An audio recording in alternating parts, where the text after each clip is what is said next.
Hola, estamos ya aquí para resolver la segunda parte de este problema 4. En la primera parte hemos resuelto el apartado A, donde hemos determinado velocidad, par, potencia y momento de inercia en el eje del motor, con los datos que se nos facilitaba de esta carga mecánica de elevación. Y repito y recuerdo que lo estamos haciendo con un cálculo aproximado, es decir, estamos haciendo una estimación de esos valores mecánicos, puesto que no estamos haciendo un cálculo exacto del mismo. No es nuestro objetivo en esta asignatura orientada hacia eléctricos. Bien, resulta que esa carga mecánica, de la cual ya sabemos el par, potencia, velocidad y momento de inercia en el eje de entrada, pues vamos a accionarla con un motor, concretamente de un fabricante, cuyo modelo se nos facilita o se nos indica en el enunciado. Si acudimos al catálogo del fabricante, para ese modelo, pues estas son los datos que el mismo nos facilita. Tenemos que en esta tabla, pues para 400 voltios, que es el motor que nos indica, la velocidad nominal sería de 819 revoluciones por minuto. Sabemos la potencia, sabemos la intensidad, sabemos el par de salida, el rendimiento, sabemos la resistencia del inducido, la inductancia, el coeficiente de autoinducción, del inducido, las pérdidas en el campo, el momento de inercia propio del eje, entre otras muchos datos que el propio fabricante nos facilita en su catálogo. Pero esos son fundamentalmente lo que nos interesa conocer. Bien, nosotros a este respecto vamos a indicar que vamos a hacer un cálculo aproximado, y entonces el valor de la autoinductancia o el valor del coeficiente de autoinducción del inducido vamos a suponerlo despreciable en nuestros cálculos, como se suele hacer en las asignaturas de máquinas eléctricas. Una cuestión a indicar es que evidentemente en primer lugar tenemos que hacer un balance de potencias de la máquina.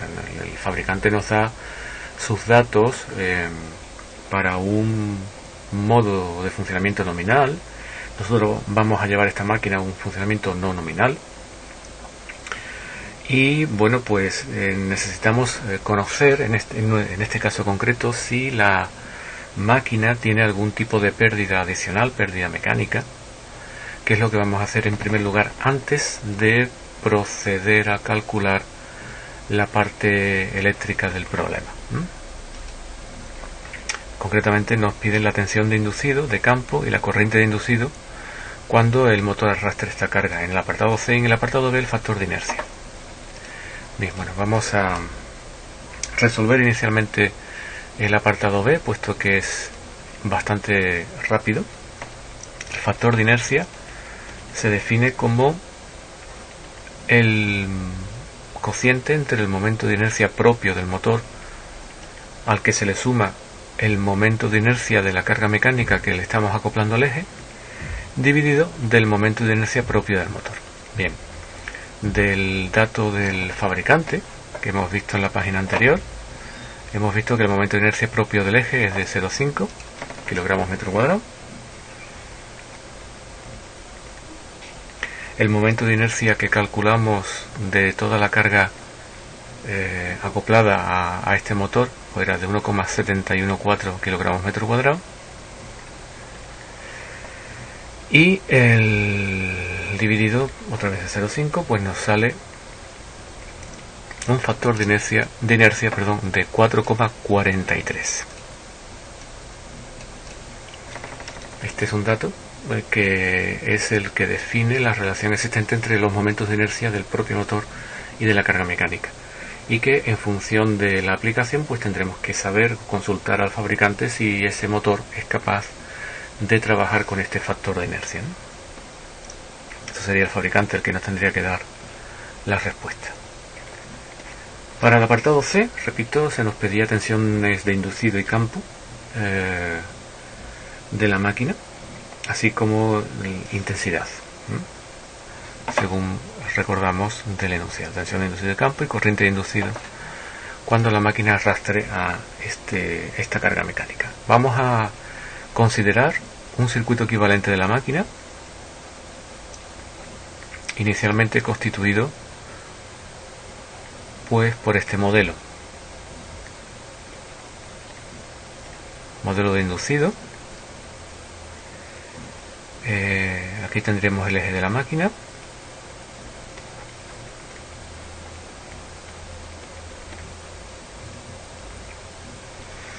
y tendríamos, como veremos más adelante, en unidades más adelante, vamos a utilizar la máquina con excitación independiente y tendríamos pues este circuito alimentado de manera independiente.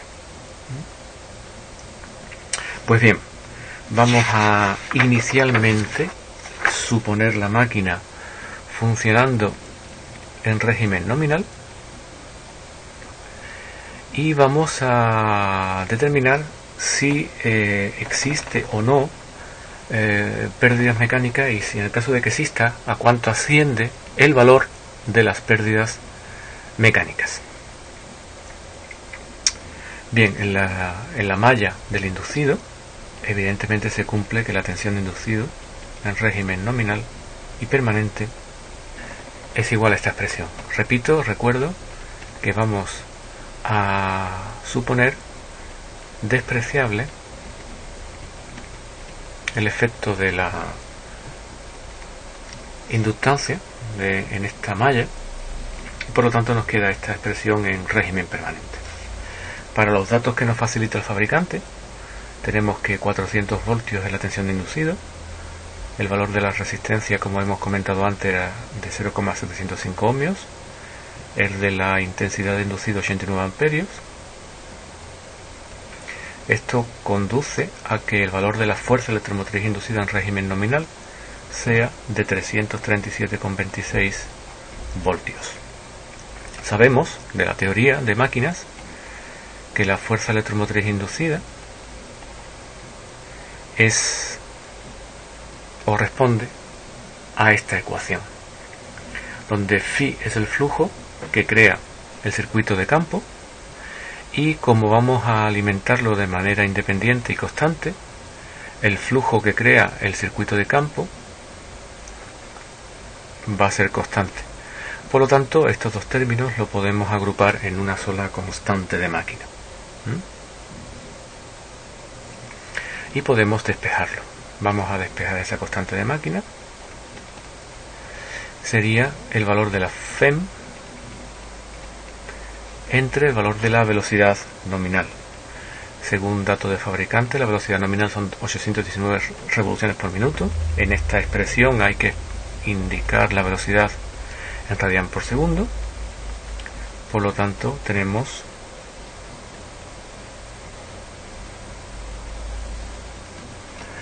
que la constante de máquina es 3,932 voltios radian segundo. Seguimos. Una vez determinada la constante de máquina, podemos calcular el par electromagnético. Sabemos que el par electromagnético en la máquina de corriente continua es precisamente este producto de constante, en este caso, K por flujo, por el valor de la intensidad de inducido. Para el régimen nominal tendríamos 3,932 por 89, 349,95, casi 350 newton metro como par electromagnético nominal de la máquina. Esto, vamos a agregar a una nueva página, se traduce en que de la relación existente entre el par útil, el par electromagnético y el par asociado a pérdidas mecánicas, pues tenemos que de los datos facilitados por el fabricante, tenemos que el par útil son 339 Nm, el electromagnético calculado son 350, quiere decir que hay un par asociado a las pérdidas, a la potencia de pérdidas mecánicas, igual a 11 newton metro.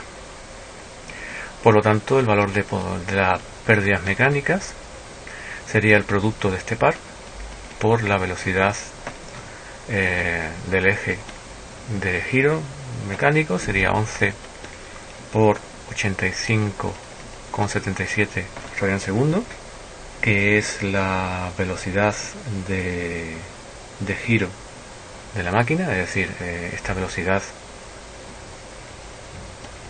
es la dada por el fabricante por la constante de conversión.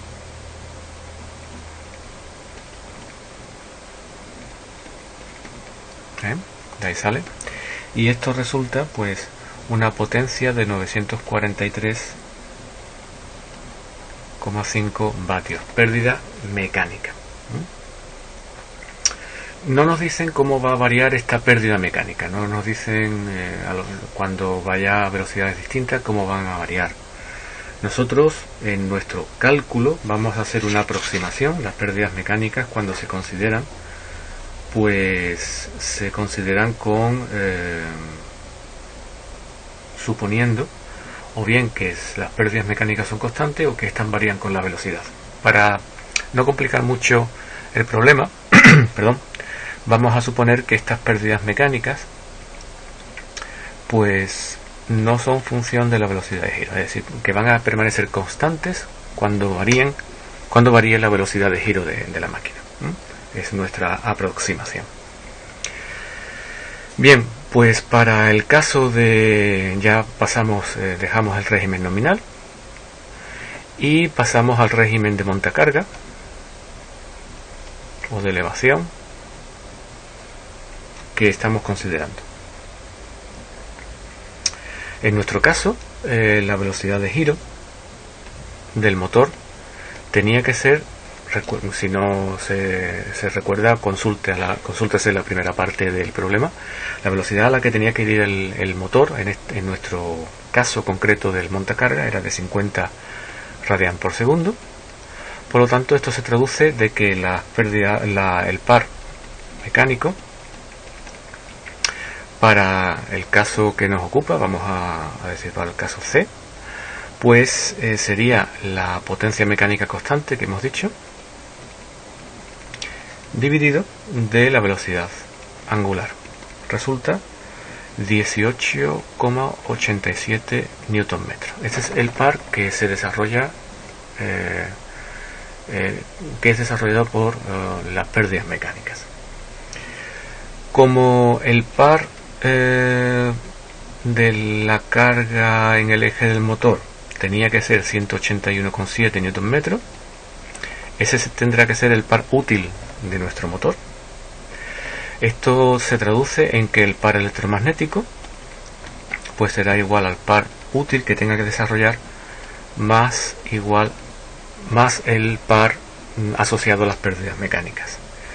Son 181,7 newton metro de par útil más los 18,87 newton metro de par asociado a cargas mecánicas, lo que conduce a que el motor tendrá que desarrollar un par electromagnético de 200,6 newton metro.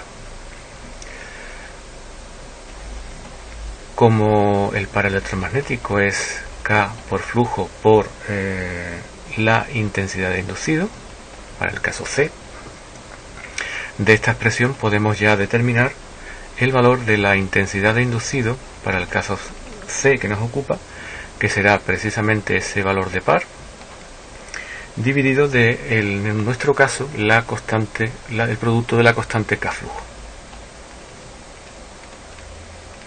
lo que conduce a una intensidad de 51 amperios. Esta es este es el valor de la intensidad buscada. Vamos a calcular ahora el valor de la tensión. Vamos a agregar una página y para calcular el valor de la tensión tendremos que utilizar la ecuación de malla del inducido, y un dato que no conocemos es el valor de la fuerza electromotriz.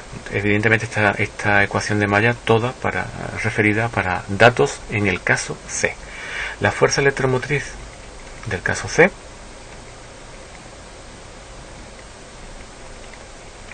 pues se podrá obtener por la expresión K flujo por velocidad en el caso C.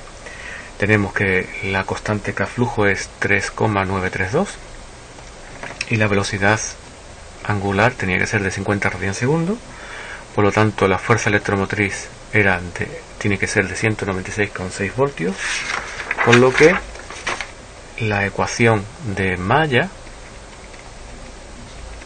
del inducido quedaría la resistencia por el valor de la intensidad de inducido más la tensión o fuerza electromotriz inducida, o contraelectromotriz como llaman algunos. Esto resulta 232,6 voltios como la tensión de inducido necesaria en este apartado C. La tensión de campo pues será de 400 voltios, puesto que constante, puesto que es el dato del fabricante. Y con esto ya hemos determinado qué tensión hemos de aplicar al motor, qué intensidad va a circular, y tensión, repito, tanto al inducido como al campo, para conseguir mover la carga mecánica